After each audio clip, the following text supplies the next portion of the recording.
Bien, continuemos con las clases. Ahora, los siguientes temas van a ser un poco de cómo manejar patología de columna. Y en esto tenemos que empezar por dónde? Por trauma. En general, cuando hablamos de trauma ventricular, estamos hablando de que el paciente normalmente, ¿no es cierto?, la gran mayoría de los pacientes cuando van al hospital no entran como traumas ventricular puro, en general entran como politrauma, por accidente de vía pública, accidente de tránsito, accidente doméstico, accidente de, ¿no es cierto?, trabajo, etcétera, accidente deportivo, pero hay algunos que sí. De cualquier manera, el paciente, ¿no es cierto?, tiene que ser examinado, perdón, aparte de lo que es la parte, digamos, del TEC, la parte de la columna, la parte de los brazos. Entonces, fíjense ustedes, acá vemos un pacientito pediátrico, ¿no es cierto?, tuvo seguramente algún accidente con un collar cervical, tabla rígida, lo mismo, y en general, ¿no es cierto?, cuando vemos este tipo de pacientes, alguna vez seguramente están escuchando, o vieron en la práctica, escucharon o van a escuchar, dicen, se cayó de la planta alta o del segundo piso y el paciente no tiene problemas de columna. O sea, uno ve y no hay fractura de columna. Gracias a Dios, porque en general, cuando hay trauma de columna en los pacientes pediátricos fundamentalmente, cuanto más corta la edad, digamos menos riesgo, es porque todos los ligamentos, las articulaciones todavía son laxas, se pueden elongar. Entonces, gracias a eso, los pacientes sí van a tener dolor, alguna contusión en tejidos blandos, todo eso, pero muy rara vez se ve fractura. Lo que se ve más es lesión ligamentaria, lesión de las articulaciones. Pero, ¿qué pasa si nosotros vemos un paciente, digamos, de traumas ventriculares en adultos? Fíjense ustedes, el mayor porcentaje, igual que el TEC, accidentes de tránsito, peatón que se ha atropellado, que si una gente imprudente que vive en camino aquí en Arroyo, en vez de pasar por la pasarela, cruza la avenida y se va atropellado. Están a 3, 4, 5 pasos, no, prefieren cruzar no por eso. Entonces, ese tipo de cosas, ¿no es cierto? Vamos a ver que los pacientes, el mayor porcentaje es accidentes. Después, esto. Pacientes, ustedes van a ver, más que todo en el hospital público, porque acá todavía no está registrado las construcciones, las empresas constructoras no aseguran a sus trabajadores, ¿no es cierto? En otros países, cada empresa constructora que ingresa a la construcción a la semana tiene que tener seguro. Acá no. No les interesa y trabajan. Entonces, pero la gran mayoría, ¿dónde llegan? Al hospital público, al hospital viejo. Entonces, accidentes por caída de altura, los albañiles. O pacientes de la tercera edad que quieren arreglar el techo porque no sé, no les gusta o porque no sé, al que les pidieron que hagan no más y se meten a hacer. Y se resbalan del techo abajo. Eso sí van a tener fractura de columna. ¿Por qué? Porque primero, imprudencia. Segundo, la edad. Tercero, osteoporosis. Entonces, estos sí van a tener fractura de columna. Entonces, fíjense ustedes, accidentes deportivos. Los accidentes deportivos, en general, los accidentes los deportes de contacto. Fútbol americano, después, no sé, te van a lucha libre, el taekwondo, las cosas, aunque le dicen que no debe ser, pero suele pasar. Violencia, asaltos. Cada tanto en la tele se ve que va y le dan un golpe en la cabeza o en la parte parte cervical y fractura. Y heridas de arma de fuego. Por suerte es lo menos, ¿no es cierto?, 5%, digamos, estadísticamente a nivel mundial, y acá todavía no se ve tanto, digamos, heridas de arma de fuego. Pero bueno, estos son, digamos, las causas de por qué, digamos, uno puede tener traumas de actividad, y nosotros nos concentramos mucho más, digamos, en caídas de altura y accidentes en vía pública. ¿Cómo evaluamos? Lo mismo que en los pacientes que tienen TEC. Al principio, en el lugar del accidente, averiguar el mecanismo de acción, si era peatón, si estaba en bicicleta, si estaba manejando una motocicleta, si era, digamos, pasajero, si era el chofer, etc. Y obviamente lo que tenemos que hacer inmediatamente, siempre hacer esto, siempre estabilizarlo en una tabla rígida, y mejor dicho, inmovilizarlo, no estabilizarlo, inmovilizarlo en una tabla rígida y un collar cervical, porque hasta ese momento no sabemos si tiene una lesión que está en el límite, que si nosotros lo vemos podemos lesionar la médula. Entonces, recuerden esto: todo paciente inconsciente que está desmayado o en estado etílico o intoxicación por cualquier causa se debe considerar como traumas de medula, lesión en la columna. Y para esto, lo mismo, examen físico, fíjense, lo mismo que el trauma, ATLS, el A, B, C, D, E, ¿no es cierto? Y el examen neurológico, el famoso ASIA. Ahí tenemos que ver el movimiento de los músculos, el tono, ¿no es cierto?, funciones musculares, que abra la boca, mueva el brazo, mueva la pierna, que respire profundo, que inhale, etc. Y buscar esto. Nivel sensitivo. Nivel sensitivo significa sensibilidad de dermatomas. Entonces acá, cuando nosotros la primera clase hablamos del nivel sensitivo, ¿no es cierto?, en la historia clínica hablábamos de ese nivel, que a partir de ahí para abajo el paciente tiene problemas de sensibilidad, o tiene una hipoestesia o una anestesia.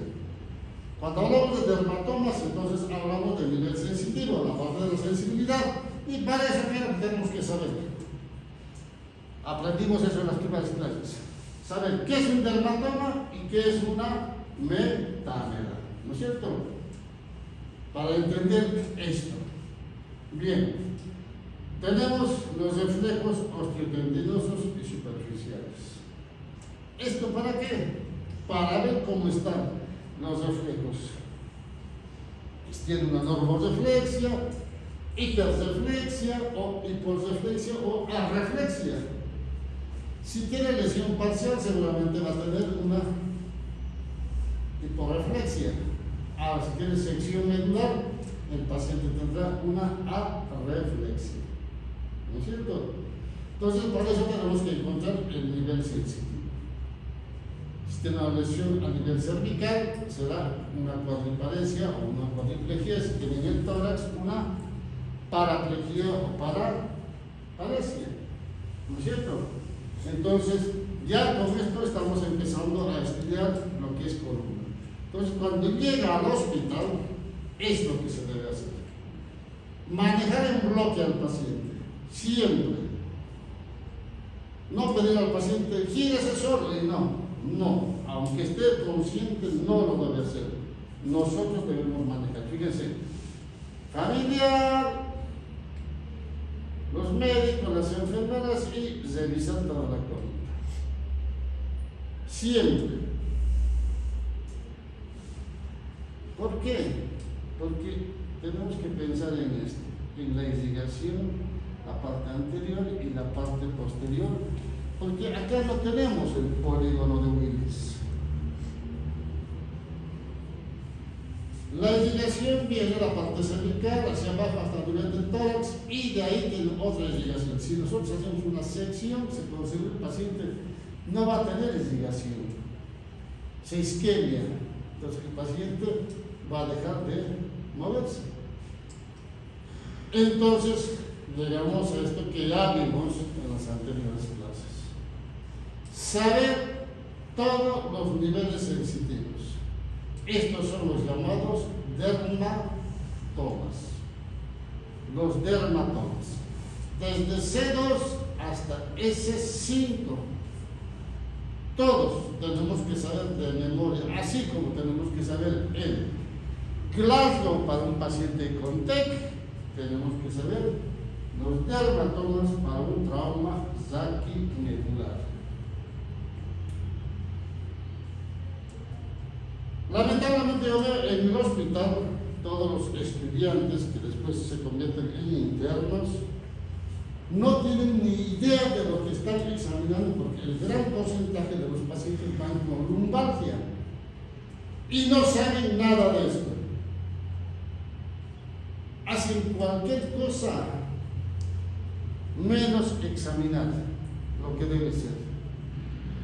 No sé, porque no estudiaron, no aprendieron, no fueron a clases, como ustedes, la gran mayoría que no vienen a clases, o simplemente su docente no se los enseñó. De cualquier manera, ¿no es cierto? Hay muchas cosas que en la facultad, por el tiempo, a veces uno no llega a explicar lo que debe de ser, pero el estudiante tiene que complementar. Pero aún así, no lo hace. Lo más fácil, tiene alguna lumbalgia. Hernia de disco, hay que internarlo. No lo examinaron, no saben ni por qué tiene una lumbalgia, no saben qué nivel sensitivo es. Es un error. Entonces, fíjense, cuando nosotros hablamos de lesiones en trauma saquimedular, tenemos que aprender un poco de eso. Entonces, si yo tengo una lesión por encima de T10, T10 acá, ¿no es cierto? De acá para arriba, con seguridad va a haber una lesión medular. ¿Por qué? ¿Por qué una lesión medular?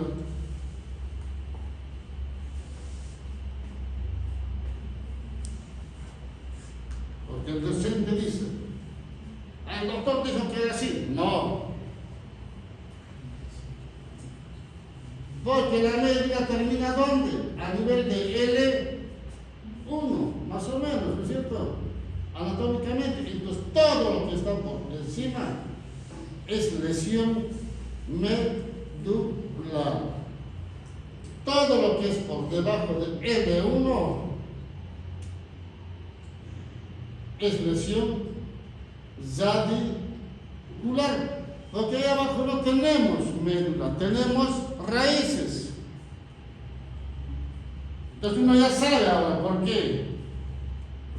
Pero si nosotros tenemos una lesión entre lo que es T10 y L1, entonces este paciente va a tener ¿qué cosa? O parte de lesión medular y parte de lesión radicular, ¿no es cierto?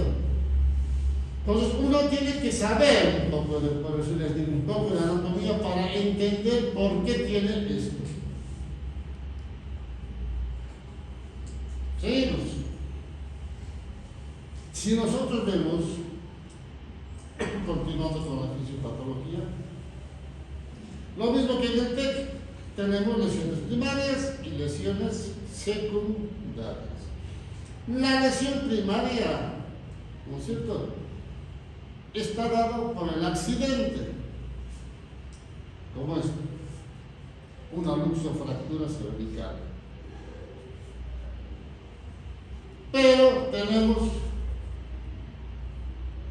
las lesiones primarias por 4 mecanismos básicos. ¿Cuáles son? La contusión, compresión, elongación y laceración. Entonces tenemos estos cuatro mecanismos básicos para las lesiones primarias, que eso se da en el momento del accidente. Cuando uno tiene un accidente, ¿qué es lo que va a hacer? Por el movimiento, una contusión de la médula. Compresión, porque hay una luxofractura, desplazamiento de las estructuras. Y a veces hay elongación por el movimiento brusco y laceración, ruptura de las raíces y de las fibras y de las neuronas. Entonces, fíjense ustedes, esto que lesiones primarias va a provocar. Ahora, si tenemos las lesiones secundarias, en general siempre son posteriores. Entonces, ¿qué es lo que vamos a ver? Edema, isquemia. Si nosotros dejamos esto comprimido por varias horas, ¿qué es lo que estamos haciendo? Evitar que haya una buena circulación. Si no hay circulación, va a provocar edema. Si no hay edema, va a provocar una isquemia. Es lo mismo que en el trauma. También se va. Acá lo mismo. Entonces, ¿qué es lo que tenemos que hacer? Evitar las lesiones secundarias. ¿No es cierto? Bien. Dentro de las lesiones de columna existen las completas y las incompletas. Cuando hablamos de lesiones completas, prácticamente el paciente no tiene función sensitiva y no tiene función motora. ¿Eso qué significa?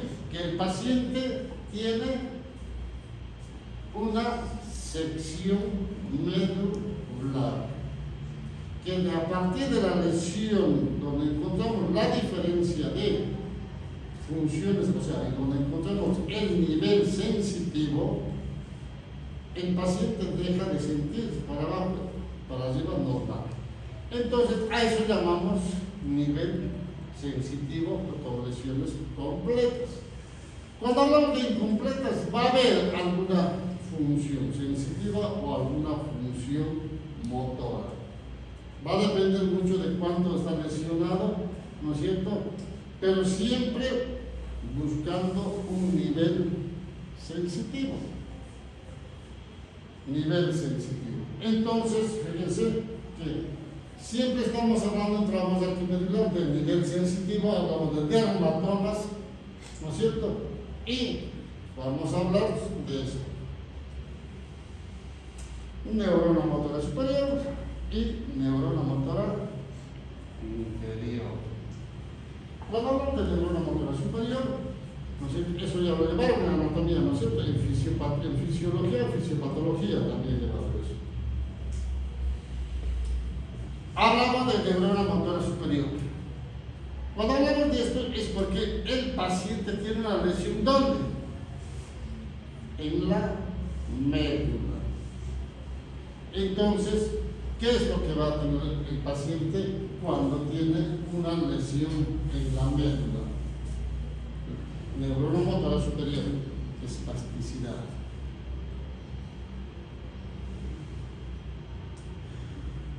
Contracción del músculo vesical, el detrusor, como que se cierra. Alteraciones renales relacionadas al reflujo, eso sí, y obviamente tienen un mal pronóstico. Porque lo que está lesionado en general muy pocos recuperan prácticamente nada. Y cuando hablamos de la lesión de la neurona motora inferior, estamos hablando de lesión ya no de la médula, estamos hablando de la lesión radicular, de las raíces. Entonces, estos pacientes van a tener flacidez en vez de espasticidad. En vez de tener contracción del músculo detrusor, van a tener dilatación del músculo, con relajación de los esfínteres. Como tiene relajación de los esfínteres, es como que no hay nada que detenga, ¿no es cierto?, la orina, es como una cosa abierta, infecciones urinarias de repetición, y estos sí tienen un poquito, digamos, un pronóstico más alentador, mucho mejor. Para que entiendan un poco, alguna vez ustedes vieron pacientes que también de los brazos, pero caminan un poco, sí, ¿no? Y empezamos con un poquito y, ¿no? apenas espasticidad por lesión medular. ¿Ustedes alguna vez vieron en la calle un paciente que camina así? Su mano caída, ¿no? Que se le va para cualquier lado, la acidez. Es por lesión radicular del plexo braquial. Esos no hacen espasticidad. Lo que hacen espasticidad es cuando hay lesión de la neurona motora superior. Es lo mismo que en el ácido isquémico, por ejemplo. Tienen lesión de la neurona motora superior, ¿no es cierto? Entonces, ¿qué es lo que hacen? Esos pacientes caminan con la mano así, ¿no es cierto? Espasticidad. Y los que tienen lesión por elongación, laceración, lesión de la neurona motora inferior, algunas van a ver en la calle, presten atención, su mano está así. Para que no se, entonces se pone una cosa o se agarra, se suelta y lesión de la neurona motora inferior. Entonces ven ustedes la diferencia de una con la otra. Entonces hablamos de la clasificación de Frankel. La clasificación de Frankel es más o menos muy similar a la clasificación de Asia.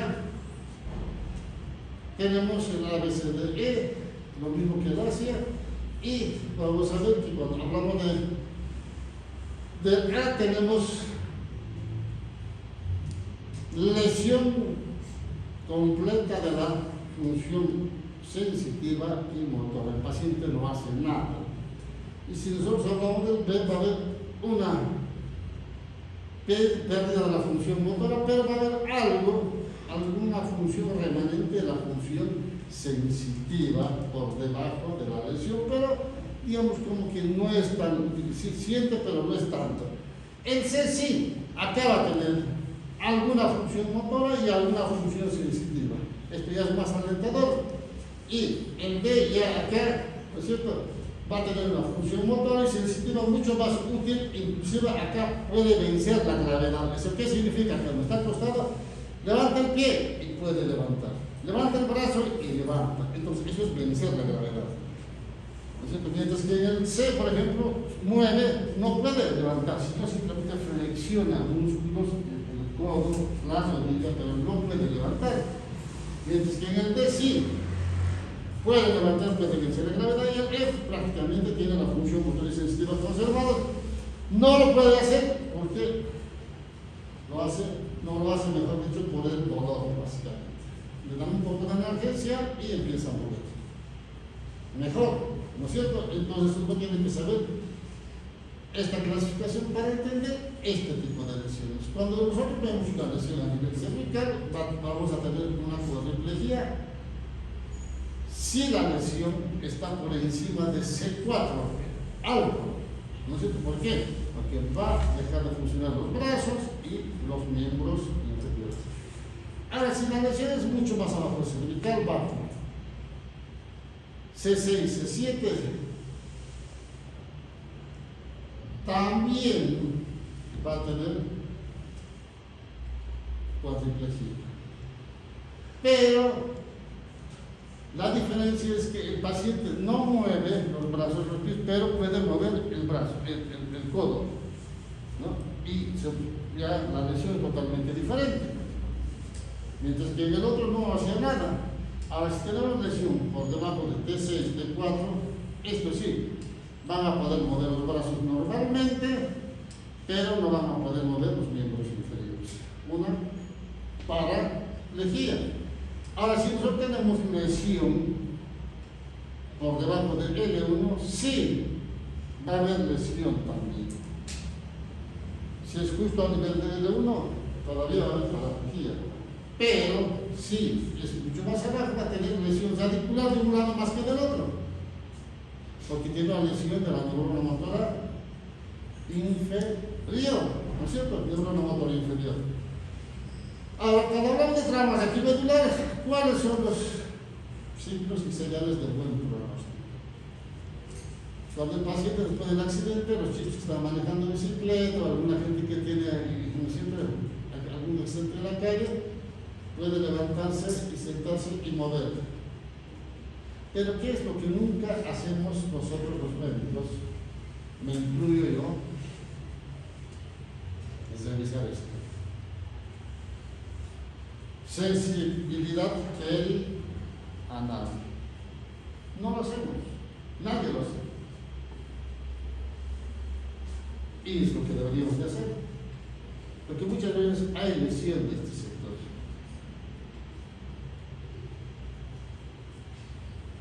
Entonces, todo mueve los pies, mueve todo perfectamente, pero hay incontinencia.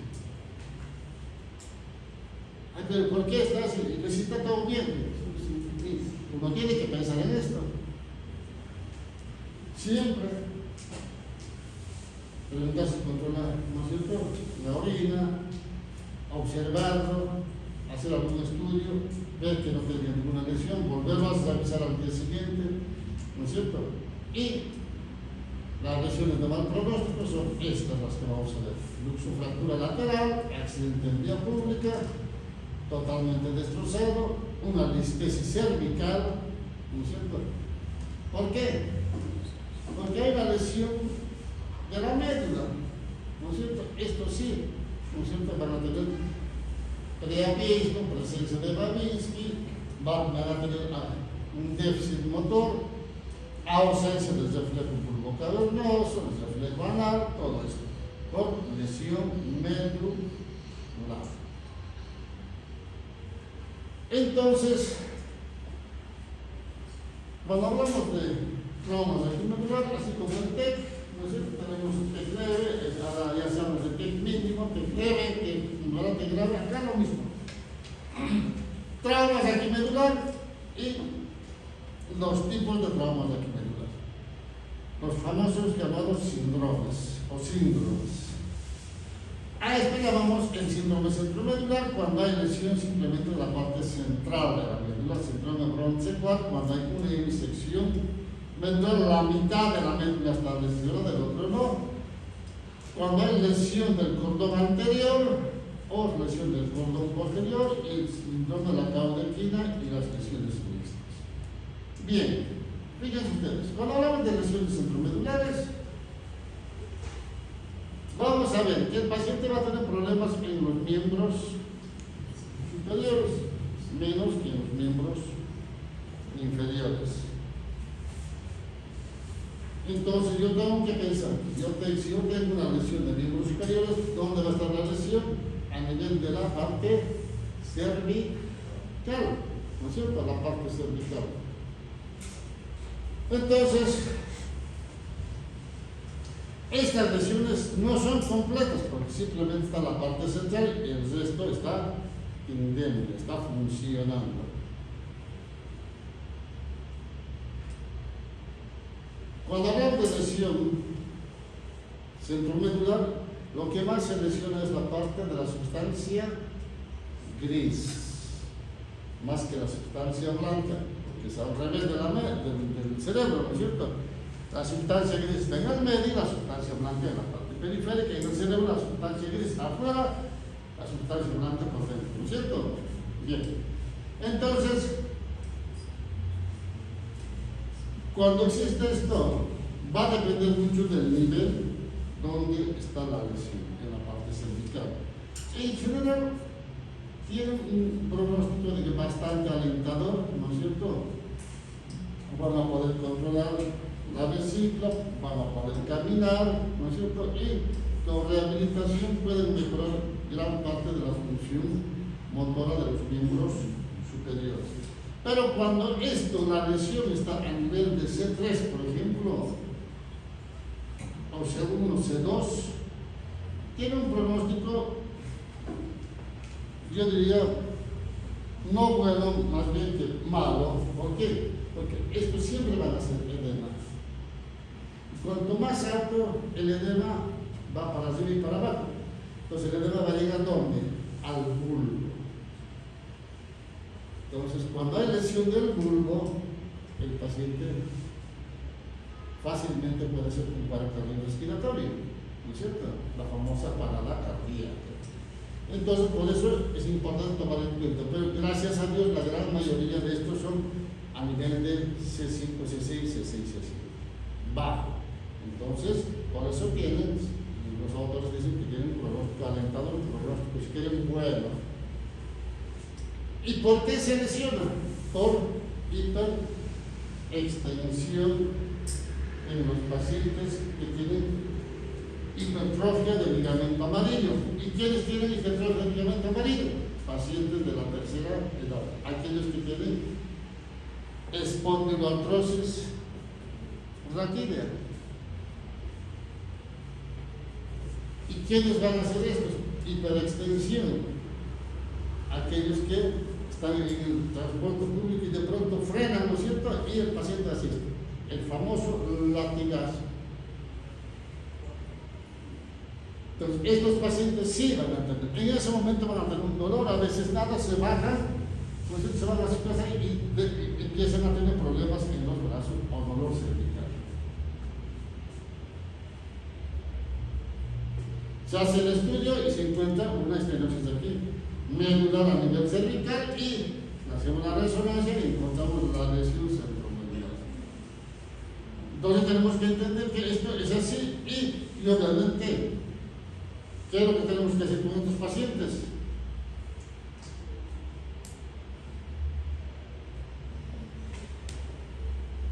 Primero estabilizarlo, ¿no es cierto? Si vemos que tiene bastante compresión, probablemente la indicación es descomprimir para que cuando sea en edema no lesione más de lo que ya está lesionado. En general, las lesiones son pequeñas y gracias a Dios muchos, la gran mayoría de estos no tienen indicación quirúrgica, porque muchas veces ven cerrado y no van a ver otra lesión más que un poco de edema. Muy rara vez se ve pequeñas conclusiones o hematomas por delante, por detrás, más por delante que por detrás, ¿no es cierto? Y entonces, al que se operarlos, cuando no hay nada de eso, en general, ¿no es cierto?, los observan. Pero cuando es bastante, digamos, evidente la compresión, es mejor descomprimir la parte posterior, sacar todo lo que es los elementos, las estructuras óseas de la vértebra para liberar y darle espacio a la médula. Como verán, una simple hiperextensión en un transporte público, cuando ustedes estén conduciendo, ¿no es cierto?, pueden provocar, o aquellos pacientes que tienen, digamos, o deportistas que tienen, digamos, el deporte de contacto, el famoso fútbol americano, ¿no es cierto? Algunos vieron deportistas famosos por fútbol americano y están cuadriplégicos. ¿Por qué? Por el deporte de contacto, hacen tanta fuerza que hacen hiperextensión, desplazan, hacen una listesis y hacen una sección medular. Entonces operan todo lo que quieran, ya está hecha la lesión, no se recuperan, o si se recuperan algo, pero ya está. Terminan con mucha dificultad para caminar o terminan en silla de ruedas. Como verán, uno tiene que tomar en cuenta todas estas cosas cuando ve un paciente con accidente en vía pública. No es solamente ver la cabecita del teje y todas esas cosas. Uno tiene que pensar en todas estas cosas, pero puede pasar con este paciente. ¿Alguna pregunta, jóvenes? Nos seguimos. ¿Sí? Bien, seguimos. Entonces tenemos esto, el síndrome de Brown-Sequard. Cuando hablamos de Brown-Sequard estamos hablando de hemisección medular. Acá no está lesionada la parte central, sino que está la mitad de la médula doblada y el otro está bien. ¿Qué es lo que pasa? Entonces, estos en general también es por accidente, ¿no es cierto? Fractura de la lámina que va a ingresar al canal medular y lesionar un lado de la médula y el otro no. A veces, lesiones secundarias a una subluxación o dilatación de los, ¿no es cierto?, de la columna, de la cabeza, del tórax. Y esto más se ve a nivel del tórax. ¿Por qué? Porque la cabeza, el cuello y la parte lumbar, gracias a Dios, los ligamentos y las articulaciones permiten que tengamos movimiento de rotación, flexión y extensión, porque el canal es amplio y los ligamentos permiten eso, más a nivel cervical que a nivel lumbar, pero el tórax no. Entonces, en el tórax, si hacemos esto que estamos haciendo, la rotación, ¿no es cierto?, van a tener fractura laminar y a veces ingresan acá, o simplemente un objeto punzocortante. Se caen y con tan mala suerte golpean algo punzante y lesionan la parte posterior de la lámina, ingresan y lesionan esto. Entonces, acá el paciente, ¿qué es lo que va a tener? Una alteración motora y a veces sensitiva de un solo lado, pero más que todo motor, ¿no es cierto? Pero va a tener una alteración para discriminar el dolor y la temperatura, pero del otro lado, porque hay fibras que pasan para el otro lado. Entonces, estos pacientes van a tener ese tipo de cosas para tomar en cuenta, y el pronóstico en general es bastante alentador, porque sabemos dónde está la lesión, porque vemos la fractura, vemos el objeto punzocortante, y si tenemos una resonancia, una tomografía, vamos a ver la lesión, la contusión y el hematoma. Pero sabemos que este paciente no va a poder mover